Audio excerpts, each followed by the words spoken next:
তুমি হেরে গেছো, ভেঙে পড়েছো, চেষ্টা করতে করতে ক্লান্ত হয়ে গেছো, না ভিতরে ভিতরে মরে গেছো। এইটাতে এই দুনিয়ার মানুষের কোনো কিছুই যায় আসে না, কেননা তুমি এই দুনিয়ার মানুষের সামনে শুধুমাত্র একজন লুজার, আর অন্য কিছুই না। তোমাকে কেউ চিনে না, তোমার সম্পর্কে কেউ কিছুই জানে না। এই দুনিয়া হাতে তালি তখনই দেবে যখন তুমি সফল হবে, একজন সফল মানুষ হয়ে দেখাবে, তবে লুজারের মতো নয়। যদি একজন উইনারের মতো জীবন পেতে চাও, তুমি চাচ্ছ এই 2025 সাল তোমার জীবনের সফল হওয়ার জন্য সেরা বছর হবে, তবে তোমাকে তো কামব্যাক করতেই হবে। কিন্তু এই কামব্যাক তুমি কিভাবে করবে, আজকে আমি তোমাদেরকে এই ভিডিওতে শেখাবো এবং পুরোপুরিভাবে বলবো।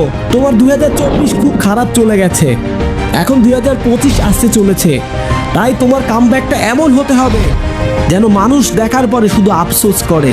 আজকে আমি তোমাদেরকে কামব্যাক করার 5টি রুলস বলবো, আর এই রুলসগুলো যদি তুমি প্রতিনিয়ত ফলো করতে পারো, তাহলে আমি বলছি 2025 সাল তোমার জন্য সেরা একটি বছর হবে। তাহলে চলো ভিডিও শুরু করা যাক। Welcome to Sun motivation.